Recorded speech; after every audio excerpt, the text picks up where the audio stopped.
Panama খাল পৃথিবীর অন্যতম বিস্ময়কর প্রকৌশল কাজ হিসেবে পরিচিত। এটি আটলান্টিক ও প্রশান্ত মহাসাগরের মধ্যে সংযোগ ঘটিয়েছে।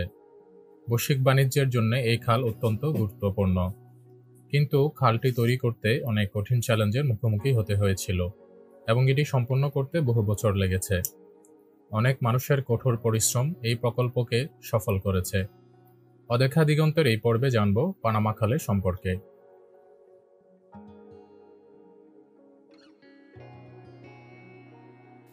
1513 সালে স্প্যানিশ অভিযাত্রী ভাস্কো নুনেজ দি বালবোয়া পানামার ইস্তমাস অতিক্রম করেন এবং আটলান্টিক ও প্রশান্ত মহাসাগরের মধ্যে একটি খালের স্বপ্ন দেখেন। ফরাসিরা 1881 সাল থেকে 1894 সাল পর্যন্ত প্রকৌশলী ফার্দিনান্দ ডি লেসেপ্সের নেতৃত্বে, যিনি সুয়েজ খাল নির্মাণ করেছিলেন, খালটি নির্মাণের চেষ্টা করেন, কিন্তু প্রকৌশলগত সমস্যা, ম্যালেরিয়া ও হলুদ জ্বরের মতো রোগের কারণে প্রকল্পটি ব্যর্থ হয়। ফরাসিরা ব্যর্থ হওয়ার পর যুক্তরাষ্ট্র প্রকল্পটির কাজ হাতে নেয়। পানামার কলম্বিয়া থেকে স্বাধীনতা অর্জনের পর এবং হে বুনাই ভ্যারিলা চুক্তির মাধ্যমে যুক্তরাষ্ট্র খাল নির্মাণ ও ব্যবস্থাপনার অধিকার লাভ করে। যুক্তরাষ্ট্র বিশাল প্রকৌশল ও স্বাস্থ্য চ্যালেঞ্জ মোকাবেলা করে 1914 সালে খালটি নির্মাণ সম্পন্ন করে, যা আটলান্টিক ও প্রশান্ত মহাসাগরের মধ্যে সমুদ্রপথের যাত্রাকে নাটকীয়ভাবে সংক্ষিপ্ত করেছে। 20 শতকের বেশিরভাগ সময় ধরে যুক্তরাষ্ট্র খালটি নিয়ন্ত্রণ করে এবং এটি বিশ্বযুদ্ধ ও শীতল যুদ্ধের সময় একটি কৌশলগত পথ হিসেবে ব্যবহৃত হয়েছিল। 1977 সালে স্বাক্ষরিত টরিজোস কার্টার চুক্তির মাধ্যমে খালের নিয়ন্ত্রণ ধীরে ধীরে পানামার কাছে হস্তান্তরিত হয়। 1999 সালের শেষে পানামা সম্পূর্ণ নিয়ন্ত্রণ লাভ করে। বড় জাহাজগুলিকে চলাচল করে দেওয়ার জন্য একটি সম্প্রসারণ প্রকল্পের অধীনে নতুন লক নির্মিত হয়। এটি 2016 সালে সম্পূর্ণ হয়, যার ব্যয় ধরা হয়েছিল $5.4 বিলিয়ন। জাহাজগুলিকে পানামা খাল পার হবার জন্য আটলান্টিকের কলন নামক জায়গায় এবং প্যাসিফিকের বলবোয়া নামক জায়গায় আসতে হয়। প্রবেশের আগে জাহাজগুলিকে আগে থেকেই খালে ঢোকার জন্য সময় নির্ধারণ করতে হয়। নিশ্চিতকরণের পরে জাহাজটি অনুমোদনের জন্য নির্দিষ্ট করা অ্যাঙ্করেজে অপেক্ষা করে, আর এই কাজটি পানামা ক্যানেল অথরিটি করে থাকে। জাহাজগুলিকে নিরাপদে চলাচলের জন্য একজন অভিজ্ঞ পাইলট নিযুক্ত করা হয়, যিনি খাল সম্পর্কে খুব ভালো জ্ঞান রাখেন।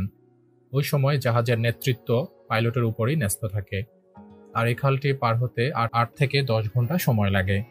খালে 3টি প্রধান লকের ব্যবস্থা রয়েছে: আটলান্টিকের পাশে গাউটুন লক এবং প্যাসিফিকের পাশে মিরাফ্লোরেস ও পেদ্রো মেগুয়েল লক।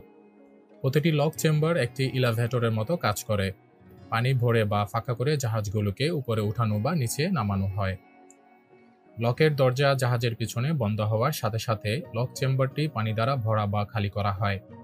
আটলান্টিক থেকে আসা জাহাজগুলোকে গাটুন লেকের স্তরে তোলা হয়, যেটি সমুদ্রপৃষ্ঠ থেকে 85 ফুট বা 26 মিটার উপরে অবস্থিত। প্যাসিফিক থেকে আসা জাহাজগুলোকে লকগুলোর মধ্য দিয়ে পানিতে নামিয়ে সমুদ্রপৃষ্ঠে আনা হয়। লক সিস্টেম সম্পন্ন হওয়ার পর জাহাজগুলো গাটুন লেকে প্রবেশ করে, যার দীর্ঘ প্রায় 23 মাইল বা 37 কিলোমিটার পর্যন্ত লম্বা। এটি সাগ্রেস নদী বাদ দেওয়ার মাধ্যমে তৈরি করা একটি গুরুত্বপূর্ণ জলাধার। জাহাজগুলো এই হ্রদ পাড়ি দিয়ে পরবর্তী লকের দিকে এগিয়ে যায়।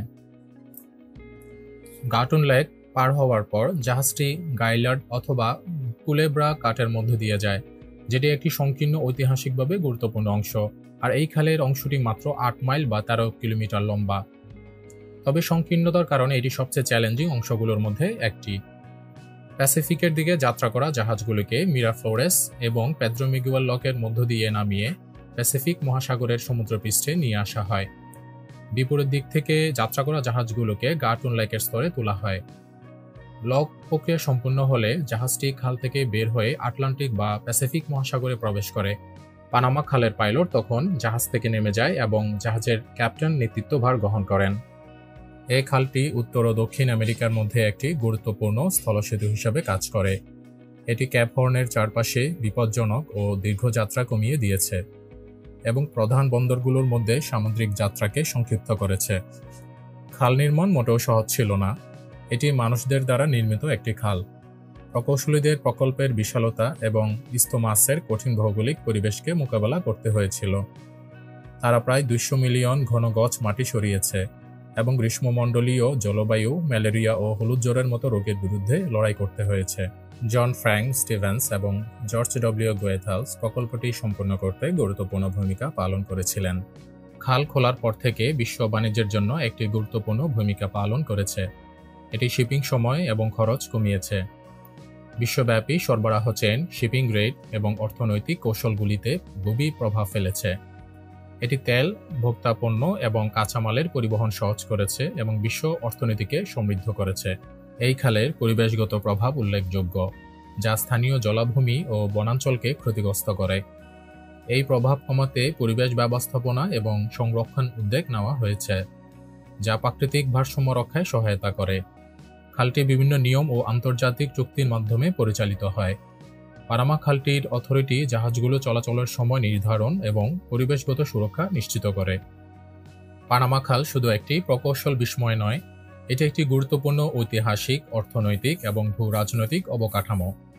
খালটি আন্তর্জাতিক সামুদ্রিক বাণিজ্যের জন্য একটি গুরুত্বপূর্ণ মাধ্যম, যা প্রকৌশল চমক ও আন্তর্জাতিক সহযোগিতার উদাহরণ।